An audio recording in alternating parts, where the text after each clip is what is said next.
Gaano katagal na ang airport ng Mlang or Central Mindanao Airport na hindi natapos? Well, ito ang patunay. Noong ginawa ito, wala itong mga punong kahoy na ito. Ito, sa Ilonggo, Kamunsil o Kamatsile. Natumba na lang.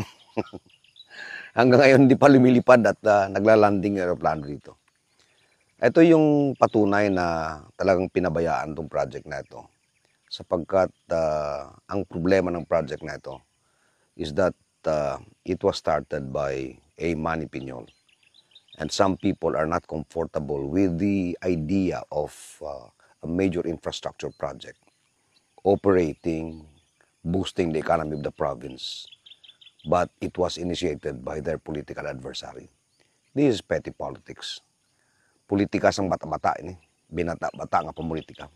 Unta tanan ni, tapuson tanan yung airport, and let's change governance in the province of North Cotabato. Tsinelas, payong, kalo, sapatos, bisikleta, or airport nga makakarga kita sa atong mga produkto kag makasakay kita direkta from Mlang, Cotabato to the rest of the country.